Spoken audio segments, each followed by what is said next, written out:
Welcome to At Your Service, the service management podcast on the CRM Audio Network, with your hosts, Sean Tabor and Scott LaFonte.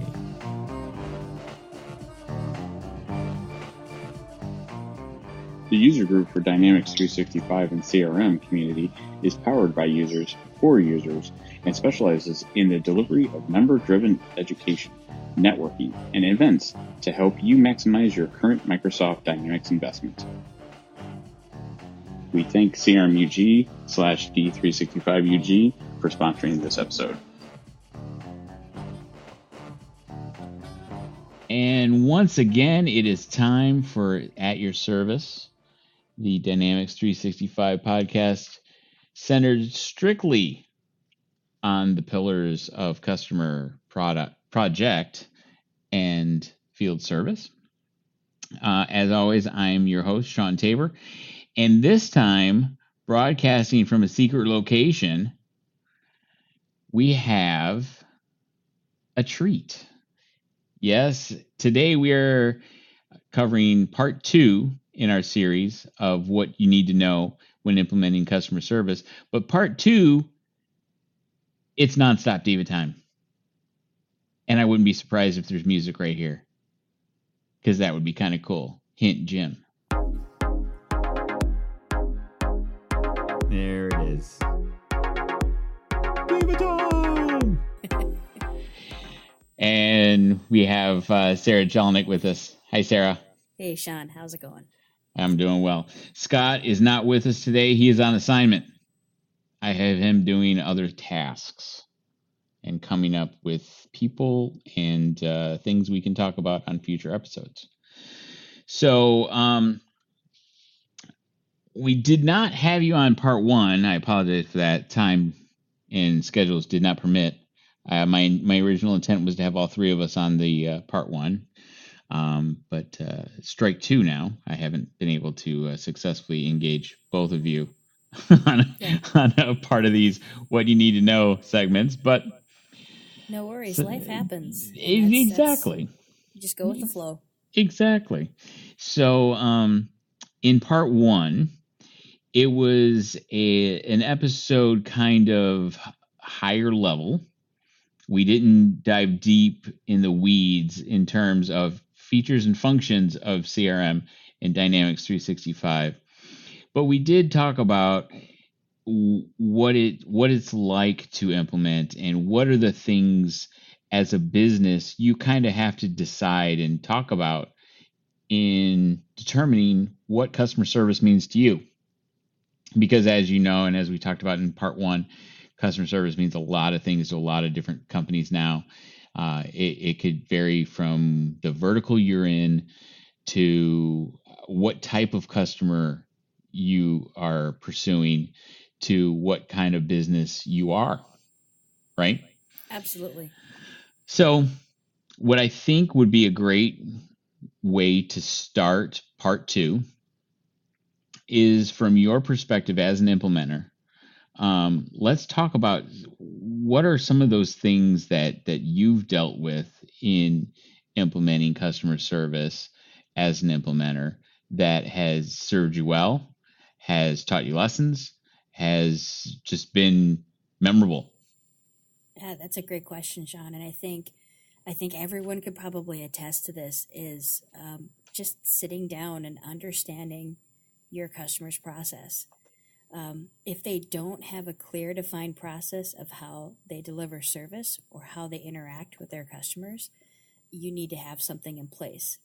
And in some situations, we've sat down with a customer. We probably didn't get it all done at once. It may have been multiple sessions through, multiple virtual meetings or insight meetings where we literally just sat down and we said, okay, walk us through this situation. You told us you want us to adapt this situation for customer service. Now walk us through the steps that you go through, that your client or your customer would go through, and where the points, basic your decision points. You're basically just kind of sitting down and building a process flow diagram. And I think that is the key thing to understand is how do they perceive that process should happen with the customer. Because once you have that down, building the rest of it and understanding what tool best fits in this portion of customer service as opposed to the next step is key in any implementation, is building that process. And would you say going from a would you say it's going from a user standpoint, or would it be more from the customer standpoint as to how they're working with you, given different types of and processes that you could fulfill customer service in? Which to you is more paramount?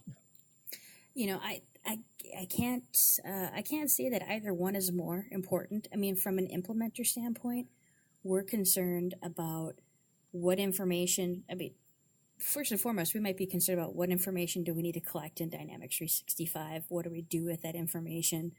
What are the maybe the different integration points that we're going to have with that? What are the actions? Is there any automation that needs to occur with that? So, we definitely look at the end user experience, but we all know that it's not just about the end user, it's about the customer's experience. So right. You kind of track it on both ends, is to say, what is the customer expecting? I mean, they're not going to know the processes and the details and maybe the routing of a case, for example, that goes through on the back end. They don't care about that. They are just concerned about, I give you my issue, whatever method I have, and how do I find out you've got it? How do I know that you're working on it? How do I find out what's the status of that? And then when are you going to tell me it's done? And how am I going to find out it's done, that you fixed it? So there's those steps in terms of how are they going to know?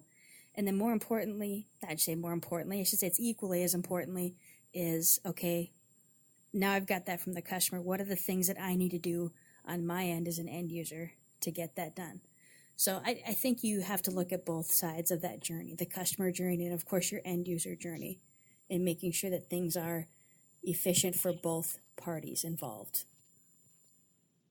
Because with there not being a true balance, you're going to have a deficiency on one side or the other, clearly. And I mean, you don't want to give the customer a negative experience. That obviously is the whole purpose you're implementing the system. But at the same time, you have to be able to manage the user experience in a way which helps the customer, because it's kind of to me, it's yin and yang. I mean, there are schools of thought, right? There is one school of thought that it is all about the customer experience. And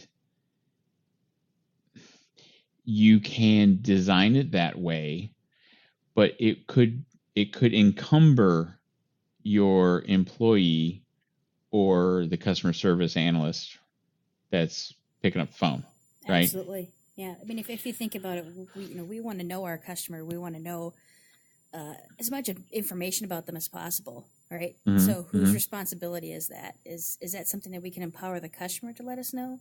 Or is that something that our customer service rep, when they're on the phone with them, or they're communicating with them via chat or email or social media, that they have to try to gather that information? Is that essential for them to know that type of information? Is that extra steps? As a customer, I just want to talk to you. I need my issue resolved or my question answered. I don't want to answer a 15-question survey just so you know more about me before, things like that. I know that's not the best example, but is that something that's going to hinder my customer service person from getting to the heart of the matter and providing that service?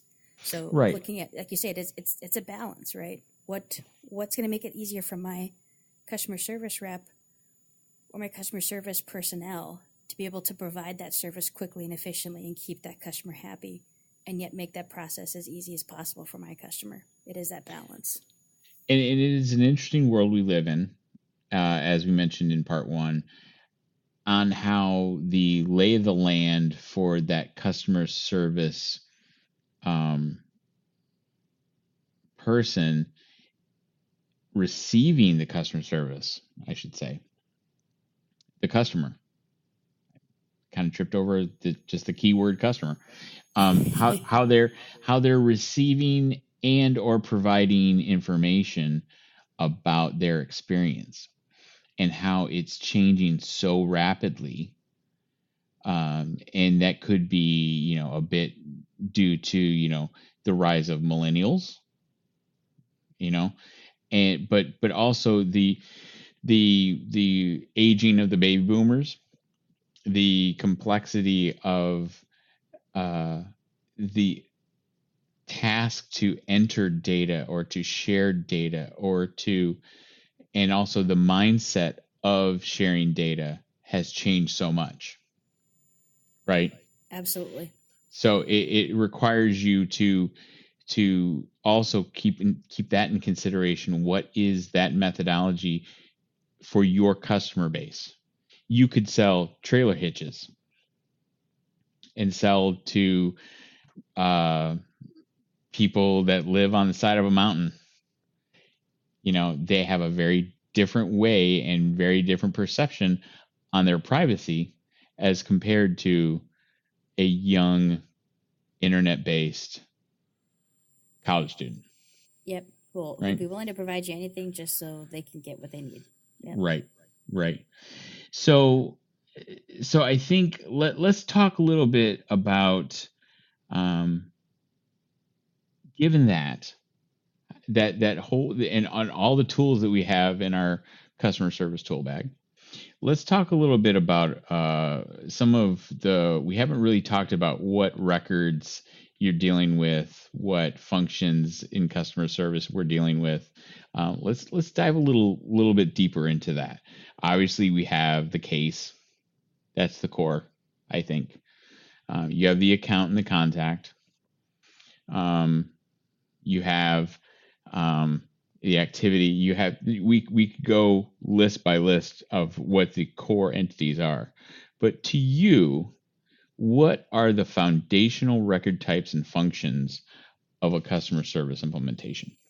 Well, I think you touched on it, and you said cases right away is the core record, and it can be, absolutely. And I kind of want to turn that around and say that, well, with everything that we do in Dynamics 365, whether it be sales or marketing, in our example, customer service, the core record for us is our contact. Who are we interacting with? You brought up two really good examples of, the baby boomer generation, the millennials, our customers. What are their preferences? Like we talked about, how do they like to interact? Someone might be more apt to interact through social media. Someone might be more apt to call you on the phone. Some people still send in letters asking their question, stating their problem, providing their issue. And that is still a method that people still have to deal with, a medium that they have to deal with from a customer service standpoint. So knowing your customer, knowing that contact is going to be essential for us, because we know that there are preferences to say that they prefer email, they prefer social media, they prefer phone. So I think your contact tends to be your core, because it's going to provide you a lot of great history of all your interactions with them. On our contact records, one of my favorite subgrids to see is my recent cases. What have they been calling in about? What have they been talking about? And when we think of the contact in customer service, this is such a core record for us in everything. What are the core pieces of information we need from a customer service standpoint? I want to know, how do I reach them? What is their history? What are their pain points that they've had? I might not need to know. It's maybe nice to know, but it's maybe not crucial for me to know when their wedding anniversary is, who their spouse is, some of their preferences, like maybe a salesperson might know. So when we think about some of those core records, like a contact, is what essential information from a customer service perspective would I need to know? And that's a great question to ask, is that if I'm sitting there on the phone with a customer and I'm looking at their contact record, what are the essential fields that should be showing for me right away? Is that a special form for me to implement? Is that just a generic form for everybody that they get to look at, and I just go to a special section on the tab that applies to me? So that's a record that you want to think about with, with one of the core records. And of course, for us in customer service, is tracking that interaction is done through that case record. Mm-hmm. So the case record, I think it's almost the same thing as a contact. What do I need to know so that I can provide them the level of service they're expecting? Summary of the issue, the details of the issue. Is it a particular product they're working with? Do they work with a specific vendor? If we have a reseller that sold this product to them or service, what are those details that I need to know so that I can effectively make that decision of what I need to do to best serve them, or where I can find the information that they need. So those are, as you mentioned, those are two really big records for us. The account, yes, but every interaction that we have is with an individual, and each individual, whether they're all from the same company, they're all going to have a little bit of a difference when you interact with them. And in a way, you have a bit of unique loyalty branding with the contact that you kind of you may shy away from that from an account perspective, in the sense that you have the ability to more granularly define that loyalty. I can't say granularly. It's a tough word. Define that loyalty based on that interaction history. Absolutely. Yeah. And you'll be able to see, I know that in part one, we talked about, social profile for a customer, Mm-hmm. Knowing your customer. Are they big in social media? Are they an influencer? Is this someone that, we all want to treat our customers equally, but there's some that that you have to treat with kid gloves, or, provide them that extra level of service because of who they are. Mm-hmm. So I think presenting that to your customer service team is beneficial. I agree with that completely. Now, looking at the contact as the core, would you say that's applicable across all vertical industries, or is that more of a, when you have a kind of a one-on-one, it's not a B2B, it's more B2C? Would you say that the contact would typically gravitate to being the core more so than the account itself? I agree with that statement, that in the B2C, the contact would be more of your core. In a B2B, I think they still are an essential part, because they're the person that you're talking with, but you're still keeping in mind, who does this contact work for? Right. Which account are they working for? So I'm not trying to discount account at all. I think it's still an important part, but it is knowing, the individual that you're working with is important as well. You're absolutely right. Sure. Okay. But just so, taking the idea of that core record being the contact and the information you're gonna record in terms of a loyalty or a history investigation, you're going to track a lot of the same records and content, whether it's an account or a contact. You're going to have your case history. You're going to have, if there's any kind of commentary that can elevate a loyalty, which would deem an SLA being appropriate, it's going to be whether you're B2C or B2B. And for those who don't know what my acronyms are, when you're doing a business to a customer or a business to a business, that's B2B and B2C. You're going to track these similar kind of things to manage this interaction profile. Things, when you talked about know your customer, that is critical, because quite often, like 10 years ago, when I would implement something like case management, it was pretty much churn and burn, right? It was get them on the phone, get them off the phone, do it again. Now now it's a little more prescriptive where we have to understand why they're on the phone. And it's not that you want to get them off the phone. You want to make sure when they get off the phone, they've had what they need. So they either have another venue to provide that feedback. So you're doing a little marketing. You're doing product-based marketing through sales, through pop-ups. You are problem solving, given the initiative for them to call in with some kind of difficulty. You're doing a lot of things now in a customer service standpoint that you may not have done 10 years ago. Yeah, very true. And I think as we see customer service continue to evolve, I think because we are in a not a society, but we're in a situation sometimes where, if we don't give people the assistance that they need, there's that potential for, from a social media aspect, for things to escalate, and news to spread that fast.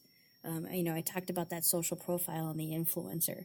Not to say that we treat people differently, but we do want to make sure that everybody gets that level of service. So how do we provide that?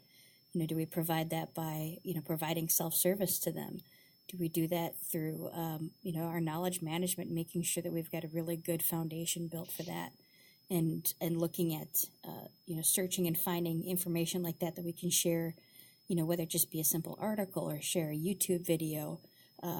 Just share a link to a website or a link to an app that they can download to do things better. There's so much more that we can provide and offer through assistance, rather than just answering a question on the phone or sending an email, that we can help that customer journey.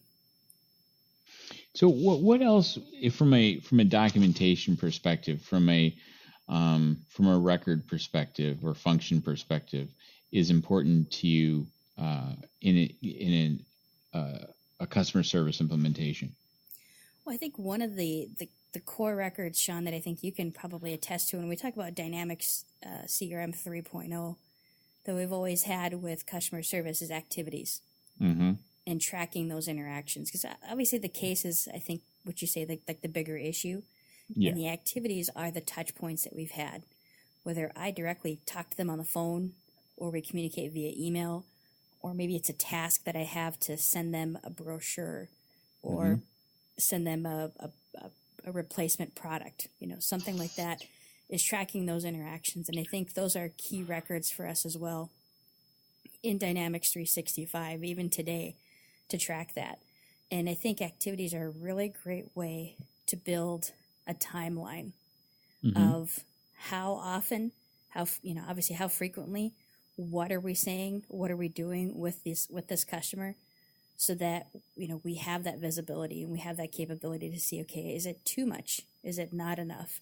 Are we not sharing as much information as we should on those initial reactions, or people having to come back and respond? And it's really helping you build that history of that case, so that that's something that you can go back on, your management team can go back on and learn from.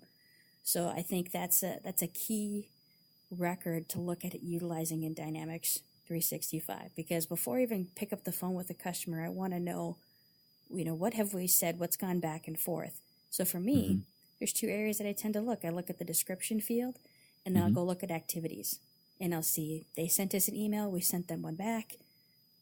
They replied, we went back, they called us, here are the notes of the call, we called them back. I want to get that history before I pick it up, so I've got that better idea. And to keep that separate, and the dates and times that occurred, so I know the frequency. Did we drop the ball and not get back to somebody right away? Or, are we keeping up with frequently following up immediately, but it's them that we're waiting on to get those responses? I think that's a really powerful tool for customer service to utilize. And I think that's a great point. Leveraging those activities in the right way allow you to not only know the history of what you've done with them, but they can also trigger anchors from where a case is originated, right? So You can have, just talking Dynamics 365, the email engagement. You can send an email and now you can track to find out when they opened it, if they looked at it, if they forwarded it, if they looked at the email, if you have OneDrive for Business enabled.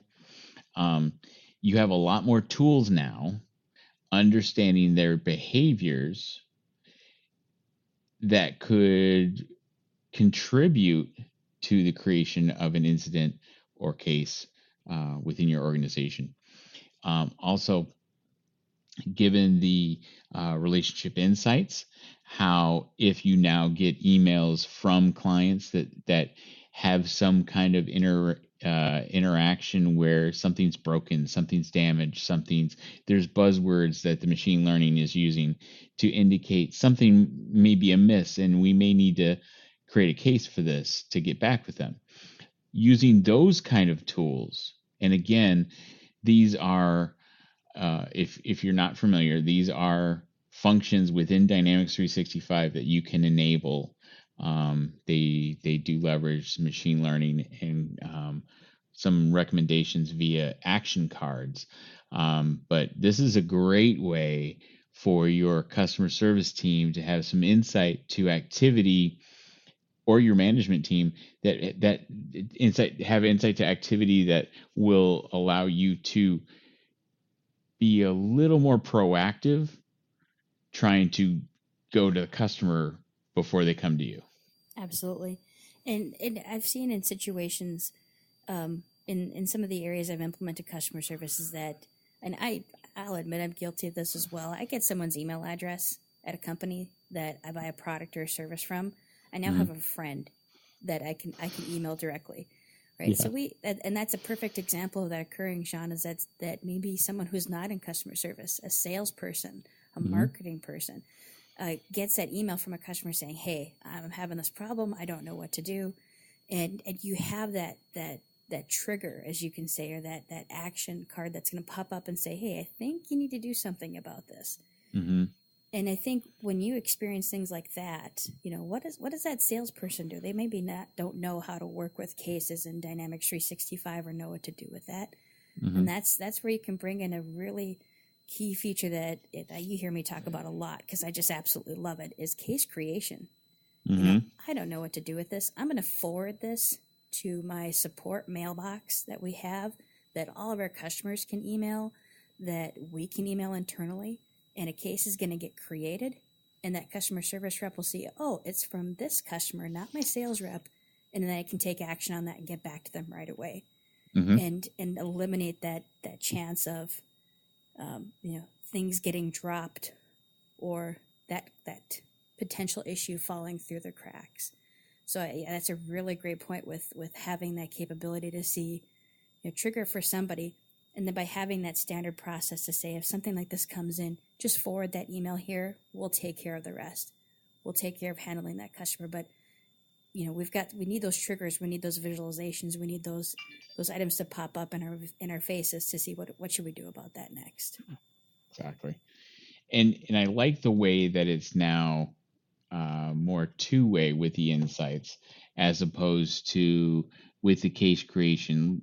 I've done this before where I've set up queues for incoming mail, and you now have this entire universe of email that does it need to be a case or not. So then they're going through and either running the rule to create the case, or we're automatically running the rule to create the case. But now with insights, with relationship insights, you have the other side of that coin, right? So the queue is where the emails are coming in to you proactively, and you're creating cases based on logic. But this is giving you insight to action that the customers are taking, which they may not even be thinking of a case. They just may be cranky, right? And that might miss your logic. They may not be talking about a certain product. They may not be talking about a certain competitor, what have you. It gives the customer service manager, the customer service analyst, whoever's looking at that record at that time, the ability to escalate. And and make a proactive step to good customer service. Absolutely. I don't like that. Yeah, very nice. Well, then when you talk about that, right? When those situations come in, someone's cranky, right? That's probably a high priority case. We don't want anyone unhappy because you know, when you have an unhappy customer, they talk to 10 people. When they're happy, they're like, "Yay, keep it internal," and not share that information. So we don't want that situation to occur. So one of those other key records that I think is helpful for us is service level agreements, you know, SLAs. And you know, when those items come into the system, you're basically setting an expected level of time for when a customer should get a response, and potentially, depending upon the situation, you know, when they can expect a resolution. Right. If anything, the key thing is just a response to say, "Hey, we heard you. We're looking at your issue right now. We don't have an answer quite yet, but just know that we're looking at it. You're not being ignored. It's not falling through the cracks. We're taking care of that." And holding people accountable to it, providing them a visual indicator within the system to know that, hey, the clock is ticking. We're getting close to being not compliant with things.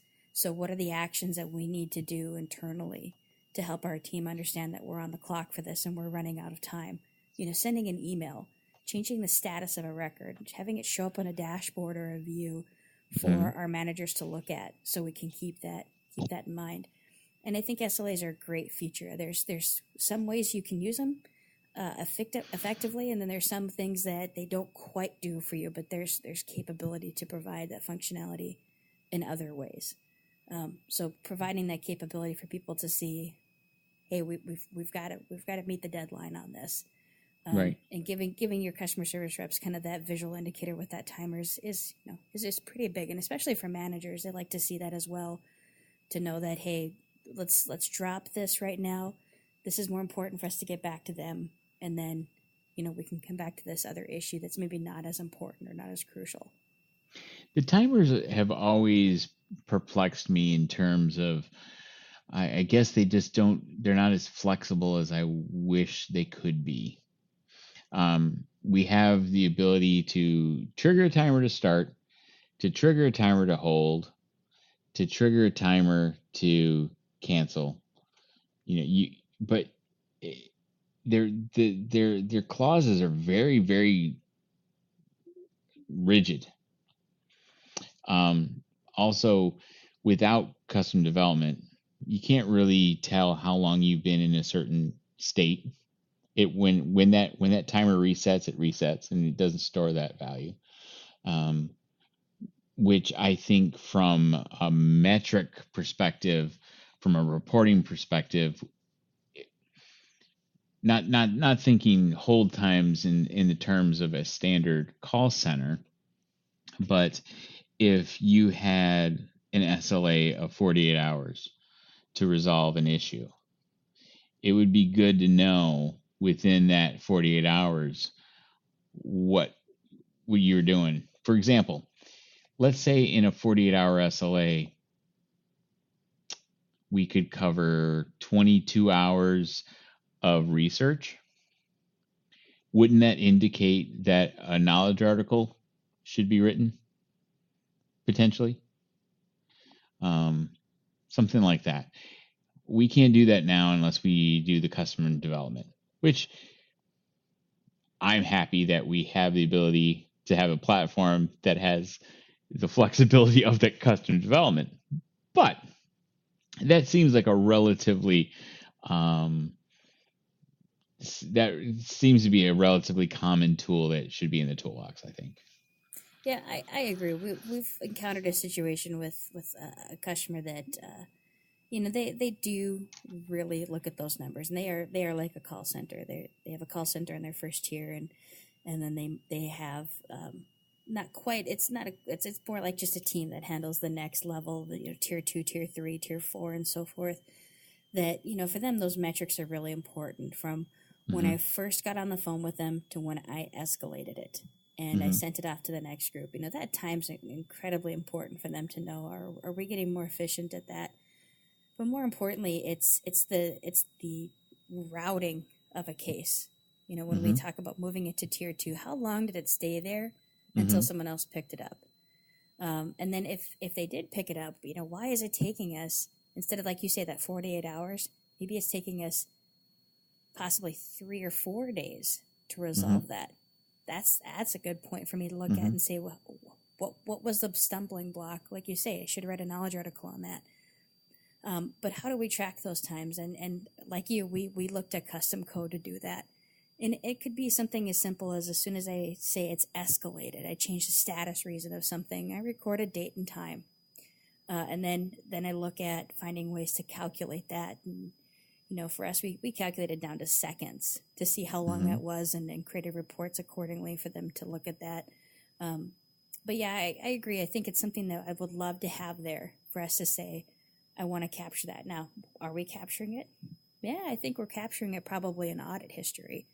But that doesn't give us a lot of flexibility either. But we still have the ways to seeing that. But, from a reporting and metric, there's a few more extra steps that a customer service implementation team needs to look at to track that for those metrics. And with those SLAs and those expectations of service, how do we elevate that to make it something that can make our users more efficient? And I guess it's a thought process in saying, okay, let's say I have gold, silver, platinum clients. What makes a gold? What makes a silver? What makes platinum? What makes a person go from silver to gold? What makes a person go from gold to platinum? Why did they go there? Why do they want to go there? Is there, do they spend more money with us? Are they complaining less? Are they in a special member program? It's highlighting those kind of processes within your business and understanding what your business outcomes are to be achieved, that I think quite often some customer service implementations fail to do. They're more still, unfortunately, the churn and burn aspect in at least the first phase of getting the software installed. The thought is, we'll get it installed, let's get them using it, and then we'll enhance it with things like call pop-ups for telephony, or some kind of ID recognition, some kind of scripting, so we can, promote the proper thing to say or do. Those things aren't necessarily thought of right at the beginning, the onset, which it should be. How do you typically handle, or how do you decide when it's time to move that customer to that? Is that typically something you try to get in the first phase, but and how successful are you if you do? That's a great question. And I think, when we first look at customer service and you see the initial demo, right? And they're like, oh my gosh, there's all these bells and whistles I would love to have. And I love the idea of SLAs and entitlements, and that I can have an SLA specifically for an entitlement. I was talking with Clarissa Simpson, the other customer service special interest group leader. We had our kickoff call the other week, and we were talking about this, and I mentioned, Delta's a really good example of that, in that, when I have an issue with a flight getting canceled or delayed and I need to rebook, they have that concept of that kind of that entitlement, so to speak, of that if I'm a diamond member and I call their telephone number, I'm going to get on a higher priority than everybody else. That they're going to try to answer my call before they answer everyone else's. And it's not to spite people. It's because I'm a very loyal customer. And they want to show that and try to answer my questions right away.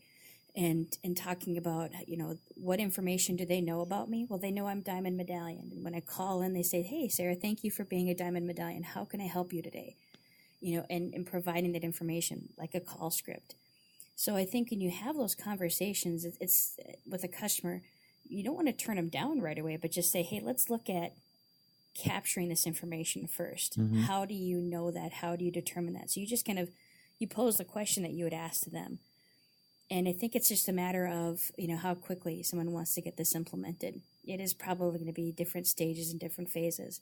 I don't discourage those conversations ever. I always say that's great, because I want to keep that in the back of my mind when I'm implementing customer service, is to know that they want to go down this road. They want to get there.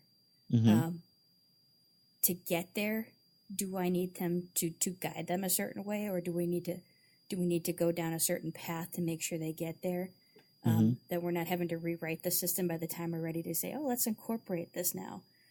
So I think it's a great conversation to have at any time, but making it clear to say that, okay, I think this is great. I like it.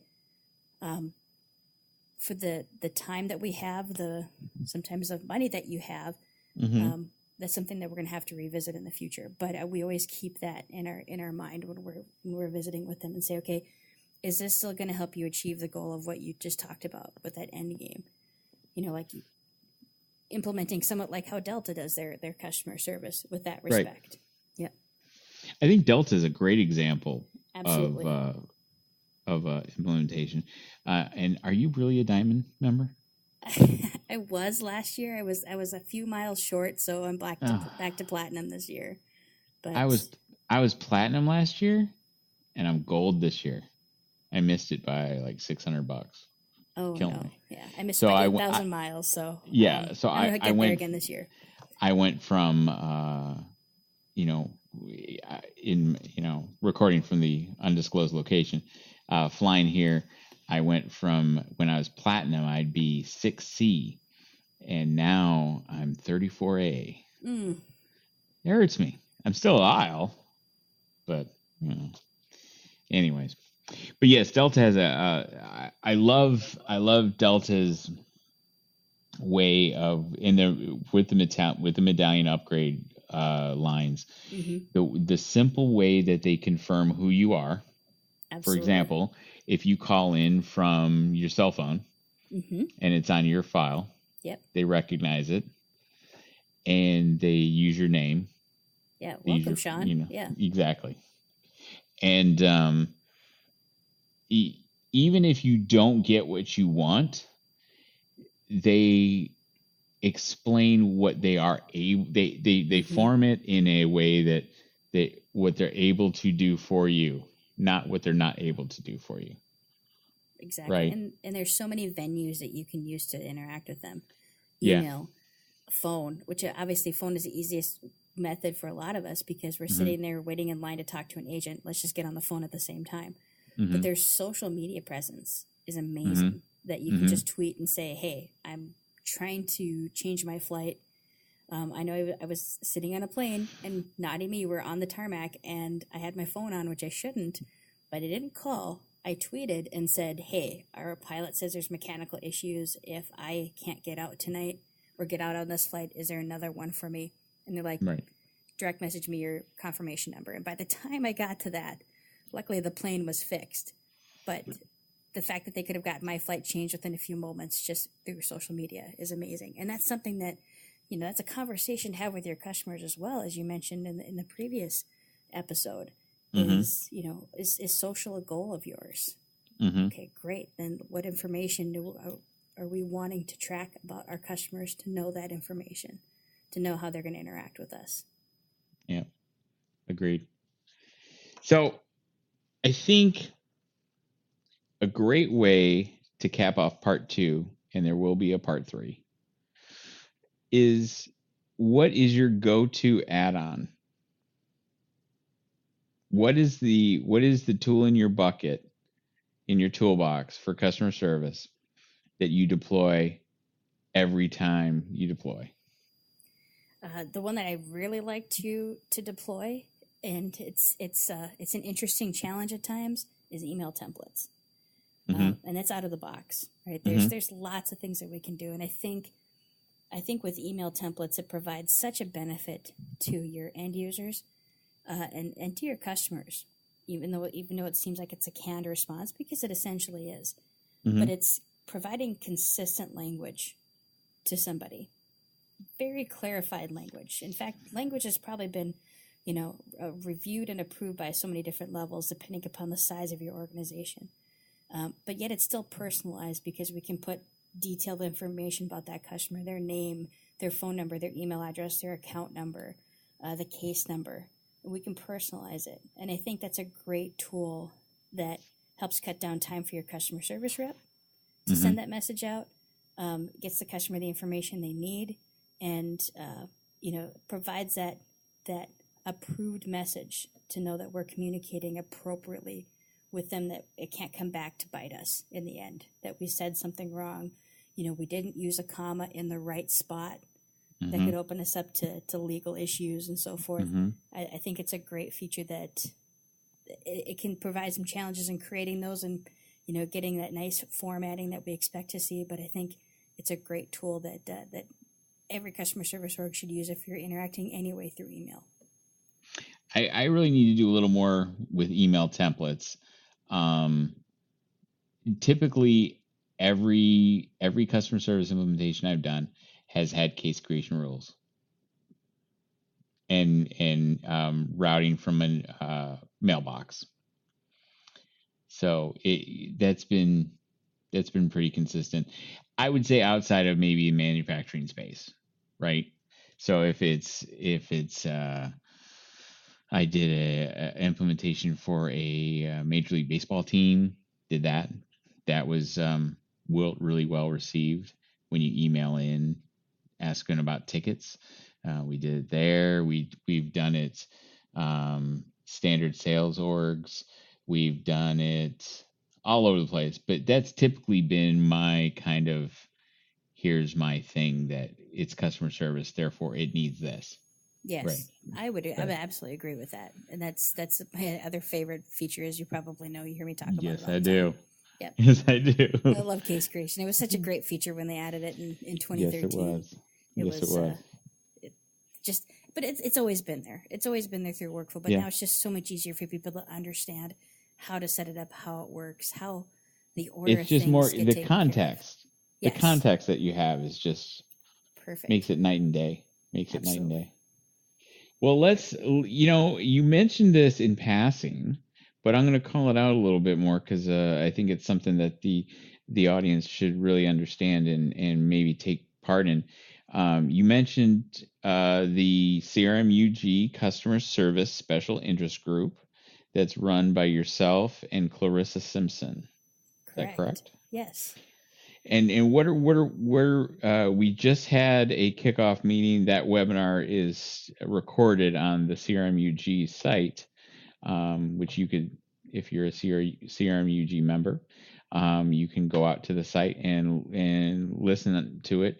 What did you talk about in the kickoff meeting? So we kind of talked about our goals for 2018 of the topics that we're hoping to cover, but also just inviting people to contact Clarissa and myself directly, whether it be through the special interest group, through the through the customer service special interest group, or even contacting us directly with any questions that they have. If you're running into a roadblock, there's a lot of people that are in that group that are ready to help you.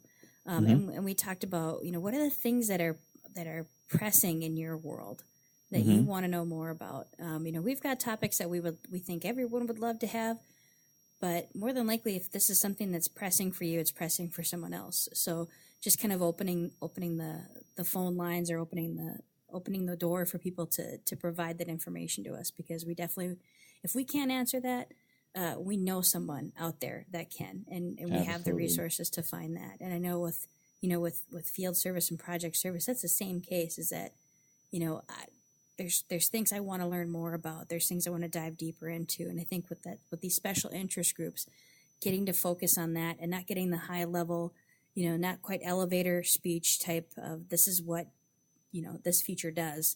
Being able to dive deep and find ways that I can make my implementations better, or my customers' implementations better. I think these special interest groups are a real benefit for that. Yeah, and we will put a link to the customer service SIG kickoff in the show notes. And I think by the time this releases, we will have just recently had our field service and project service special interest group kickoff on March 1st. So if that's the case, we'll put that link in the show notes as well. But looking forward to that one too. Yeah, that's gonna be a fun one. We have a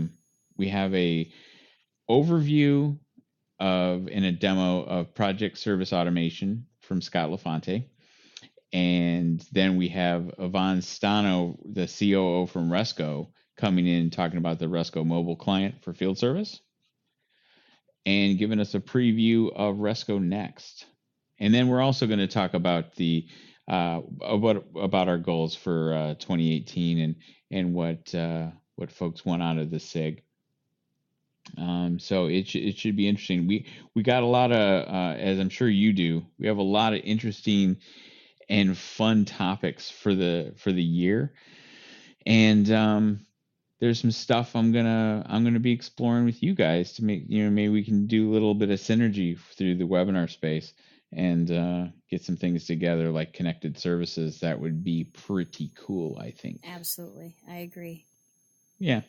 So as always, Ms. Diva, people can reach out and contact you at LinkedIn and on Twitter at Dine365Diva, through the CRMUG, what is that called? Member community? Yeah, I think it's a connect feature through that. Absolutely. Yeah. Yep. Yeah. So check out CRMUG. If you're not a member, you can become a member of the site and you could see what it's all about. And then the cost of the membership is really, I mean, you get it paid back leaps and bounds. So it's a really easy win for your company if your company's currently not a CRMUG member. But check them out there. Check out Sarah on Twitter. And as always, at the atyourservicepod.com site.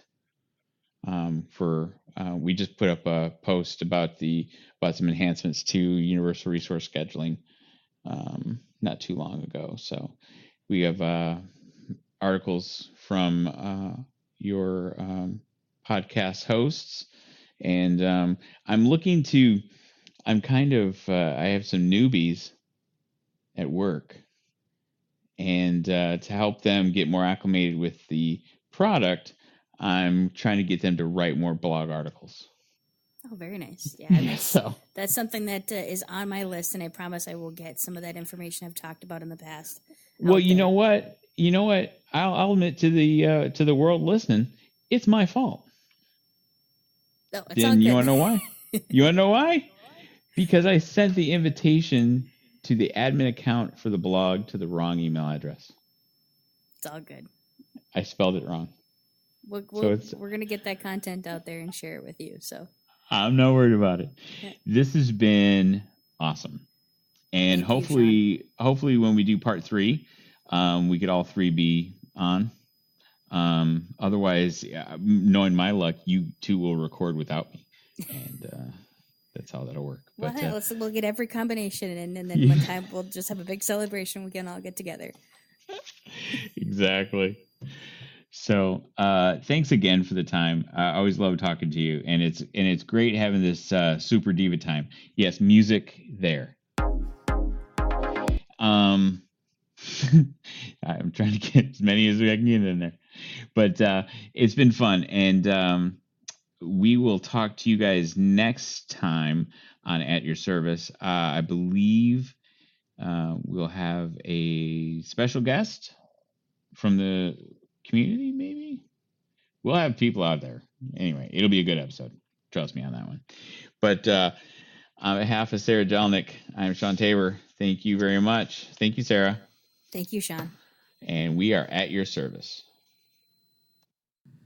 On behalf of myself, Sean Tabor, my co-host Scott LaFonte, and the Dynamics 365 diva Sarah Jelnick, we thank you for listening and subscribing to the podcast.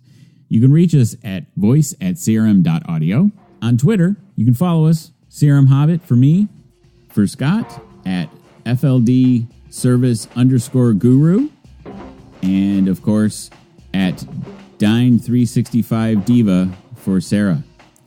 For more information and content about what we spoke about on this episode and others, visit our blog at atyourservicepod.com. This has been At Your Service on the CRM Audio Network, a production of Dynamic Podcasts, LLC.